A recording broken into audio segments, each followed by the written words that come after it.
Well, I think Lucy San said it so well. You know, the film is really of its time, but what's so startling when you watch Midnight Cowboy is how it resonates today.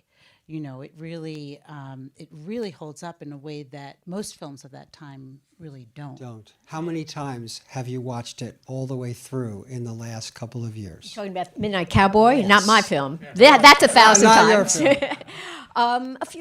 A few times. But interestingly, when we decided to make this film, I hadn't seen it for a while, but I didn't doubt that it would resonate. I remembered it, having seen it years earlier, and when we started talking about it, everybody responded. Everybody talked about how it was such a touchstone for their lives. They could remember where they saw it. They could remember what they were wearing when they saw it.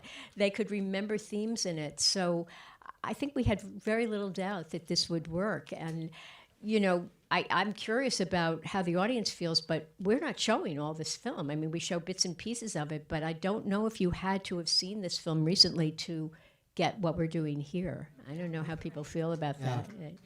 I got it, and I hadn't seen it since it came out, so it was a while. As documentary filmmakers, we rely on the people we interview, and especially in films that don't have narration, we rely on their passions to help us tell the story. Tell us about those people. I guess they were fairly obvious who you wanted to get. How long were your interviews? How, you know? It all happened so organically. I mean, it was a week and a half in New York with the New Yorkers and a week or just maybe 3 or 4 days in California. It was very quick. What I didn't know is how personally and how intimately they would get into the interviews.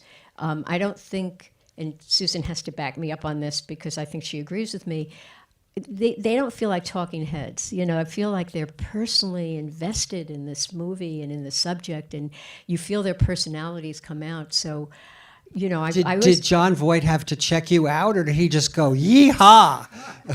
He was a little hesitant. He wasn't sure.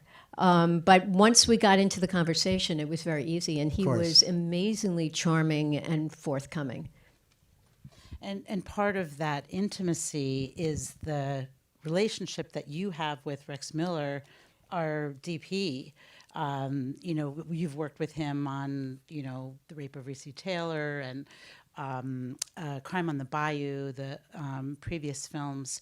And, you know, you have this language with him and this understanding, and his close-ups and framing of the shots, you know, is really... And I think that it's different in your films, very much different in the way that you direct him as a DP, and very beautiful. And the other person I think that also adds to that is our editor, Anthony Rapoli, who I've worked with also for 3 or 4 films. And we have a shorthand, and, you know, we're in the edit together all the time. And, you know, Susan and Simon then come into it every once in a while. But there's a kind of understanding, and it happens. I wouldn't say that we work quickly, but I would say that we work intuitively together.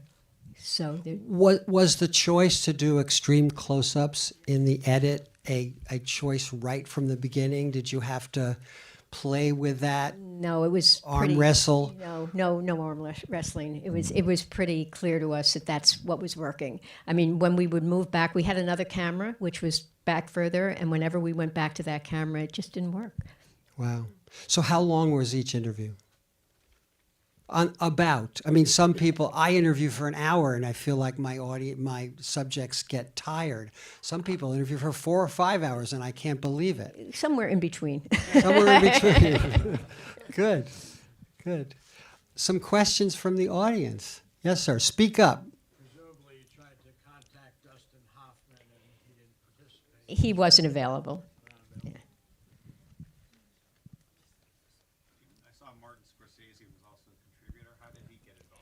He's been an advisor of mine for a number of years.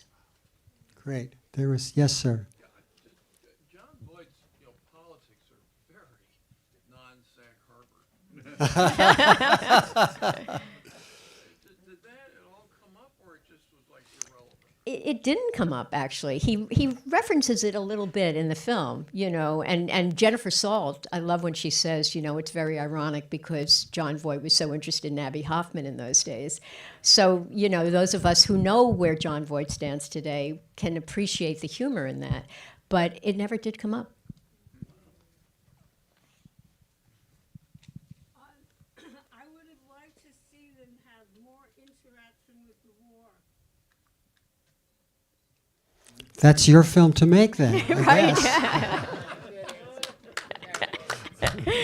Thank you. Another? Understood about it. Did they want to go in it or did they want to fight it? I think they actually answered that in the film. They do, but briefly. You don't see. I want to say the opposite. I feel like, Bundy. hi, I just want to say congratulations. I think it's such an incredible, just flowing, almost symphony with the music and the interplay of the archival, and then the way you weave Midnight Cowboy in with everything that's going on in the 60s, and fluidly go back and forth from the assassination of the Kennedys to Vietnam, the lack of trust, the loss of trust, the role of youth, and really do make a case for the timelessness of the film, like, and make it in such an emotional, contextualized manner. I mean, it's really an incredible feat, I think. So, Thank you. there's a question. Is Adam Holland here? No, he's not. Yes. How long did it take you, and could you tell us a little bit about what the budget was like? How long did it take, and can you? Clearance of footage, the amount of, how many? Well, actually, Let me repeat the question. How long did it take, and what was the budget? Because clearly there was a lot of Yeah. archival. The answer is that stuff. we haven't actually met the budget yet. So believe it or not, we're still trying to, raise money for it. And we're Which is why we invited you here today. right. None of you leave without making it. No kidding. But it's close to $1 million, and the archival footage is very expensive, as you can imagine, as is the music. Some of it is fair use, so that's a technical conversation to have at another time. But some of it you can reduce the overhead by some fair use. Are you trying to do favored nations for the? Yes. Yeah, favored nations means that everybody gets exactly the same amount. And if you have a clip from a film that lost money and made nothing and no one's ever seen, they still get the same amount as Marlon Brando's clip, which may be favored nations, but who knows? Can help to really keep the cost down. Cost or down, put them up. Right? depending on Double-edged how many sword. you have. Yes. I have two questions. I may have just missed this. Who is Lucy in a broader sense in this? Lucy Sant is a cultural critic, and she wrote a book called Low Life, which was a very That I know. right. So she's a pretty well respected, and maybe you know her before she transitioned. Her name was Luke Sant. So that might explain some confusion. When Low Life was published, it was she published it. She was it identifying was identified as as Luke. Luke. But I wasn't sure, what the connection was in terms of this subject matter of Schlesinger and Well, I mean, again, there were so many things that were woven into this story, so it wasn't necessarily about Schlesinger as such. It really was about people that lived on the edge, people that were living on the bottom of the ladder. That's really what we were addressing through Lucy. And did I see 4 researchers in the credits?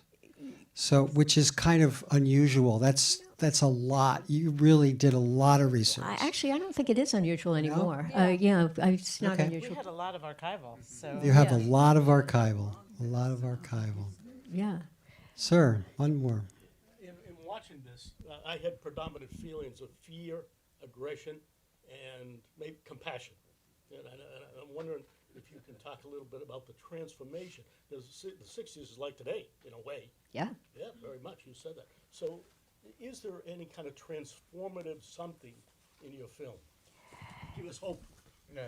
I think there's concern about the way we are, very much like the 60s. I think one of the themes that I was hoping would be brought out towards the end of the film, which would become more and more apparent, is that we're living in a period where there's still a lot of economic disparity and there's a lot of homelessness. And when we hear Fred Neil's version of Everybody's Talk, and I don't know if you guys caught that, but Fred Neil wrote Everybody's Talk, and it was recorded by Nielsen for the film. So we hear both versions in this film. And when we hear the Fred Neil version, we're watching a montage of homeless people in New York, which was during that period of time. It's back in the 60s and 70s. And then we see some contemporary photographs taken by Adam Hollander, the cinematographer of Midnight Cowboy. And Who lives on the East End. yes, and we wanted very much for us to kind of weave all of that together, that we would understand that, that maybe, as Jennifer Salt says, that we haven't come far enough. We have time for one more question. Sir, in the back. At the very end, the shot of, I can't hear you. at the very end, the shot of the John Boyd character with his arm around Dustin Hoffman. Hoffman, I think, has died at that point. That's right. It's interspersed with a shot from the Vietnam War. What was the purpose of that? Well, we had been weaving Vietnam through the story all along, and I think that what we were trying to remind people of is that what John Schlesinger says is that this film is really about compassion. And with all the other political things surrounding the war, there was also a bonding that took place, always does during wartime. And we see, a black man reaching out to a white man who's obviously suffering and, kind of holding on for dear life. And we're going to watch, we have just seen Dustin Hoffman die, and the way that John Voight is redeemed as a character and becomes noble is the way he's taken care of his friend. So, it may be a little bit obvious to some people and may not be obvious enough to others, but that was what I was trying for. It's also an iconic photograph taken by Larry Burroughs. It's always been a favorite of mine. So, Thank you so much for bringing your film. thank you.